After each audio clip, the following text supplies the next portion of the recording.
That is a nice flounder. Hey, what's up everybody? This is Pat Ogletree. I'm one of the fishing coaches here at Salt Strong, and in this video I want to give you a couple of tips. I'm going to give you 3 tips actually on where to find flounder in the marsh this time of year. This is recorded right late summer, early autumn, and the flounder are on the move right now, and I'm able to locate them in very specific spots.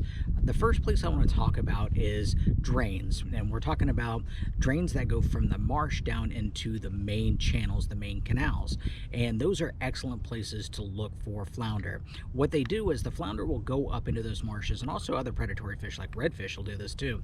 They'll go up into those drains and they'll go as far back as they can during high tide and get to those areas that they normally can't get to during a low tide situation. There's all kinds of fresh food up there. There's shrimp, there's crabs, and these fish know that. So when that water comes up, they'll swim back in there to go after it. Now, what happens is during an outgoing tide, all that water is going to drain out, and there's going to be none left for those fish to swim around in, especially if you get those big tide swings like around a full moon or a new moon. That's really going to make that water bottom out of there, and that's when we want to be at the bottoms of those drains waiting for those fish to come out.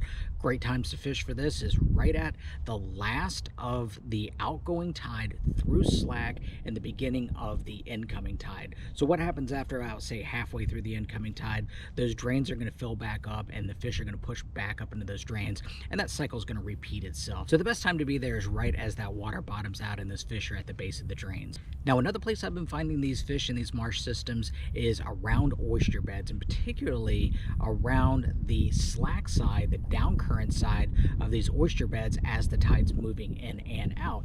Now, you can catch them either direction. You can catch them on an incoming tide or an outgoing tide. You just want to be on the side that is the current break. Now, my recommendations on how to fish these is to get down current of these, position your boat down current of these, and you want to cast up to the oyster bed, and then you want to retrieve your lures in with the current. And if you're in a boat and you're fishing live bait, then you want to get upstream of those oyster beds, and then you want to let your bait drift past those oyster beds and make sure and fish both sides of it as you're going. And then when you're done with both sides, actually get up in there and move behind those oyster beds and fish the area that way. That way you cover the whole oyster bed and you don't have anything left. So the third place I'd like to tell you about when it comes to catching flounder in the marshes is going to be up on mud flats. Now, these mud flats are going to be right at the mouths of these creeks, and a lot of times what happens is these fish will get really shallow, less than a foot deep, and they're waiting for all that bait to get flushed out, and they'll be there ambushing them. Now, what happens is as that tide falls, sometimes those mud flats will actually dry up,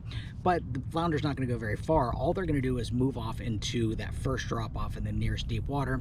They're going to wait that tide cycle out, and then as the tide starts coming in, they're going to move back up on those mud flats, and they're going to be facing the opposite direction, waiting for the bait to get flushed to the backs of those drains. Now, when it comes to fishing for flounder, it really is hard to beat a shrimp imitation. This is the Power Prawn USA, and that is in the gold digger size. That's the junior, and that's the gold digger color, and I've got that rigged on a football jig head, and that football jig head does an incredibly good job around oysters when you use a lighter size. 3 to 4 feet of water, you can use a 1/8 ounce and just bounce it and tick it right across the top of those oysters without getting hung up.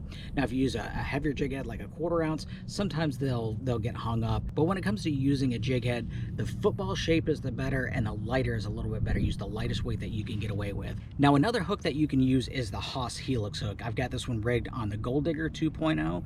That's the 3/0 size, and paddle tails actually work really good on flounder too. Either one will work, the shrimp imitation or the paddle tail, but the key to it is the retrieve. You want to keep it as close to the bottom as possible. Now, another lure that I like using is the Owner Flashy Swimmer. That's this right here. It's the same basic style as a rigging hook where it's weedless. You've got the twist lock in the front, but you've got that added blade right there, and I've been catching a lot of flounder using this. This has been a really good setup. Now, you could use this with a paddle tail or a shrimp. I like the paddle tail better because you'll get the added bonus of the vibration of the paddle tail with the flash and the vibration of that blade, and it really calls this flounder out. And I've got some really nice ones using this rig. So if you're new to Salt Strong, just to let you know, we actually have these mastery courses that go in depth in telling you how to actually catch these fish from a very basic level all the way up to an advanced level. We have a Flounder Mastery course, and we also have a Fluke Mastery course, which is basically Flounder. It's what they call it up north, but the same tactics work. But both of the courses have great information in them,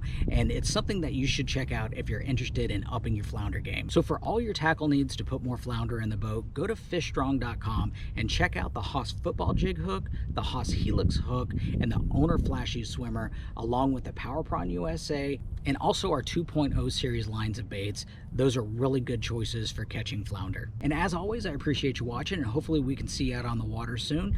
And if you're new to Salt Strong, just know that we are the best online fishing club in America, where we guarantee that you'll catch more fish in less time while saving money on all the tackle that you need, and make friends fast, or it's free. For more information, go to saltstrong.com, and until then, hope to see you in the Insider Club soon.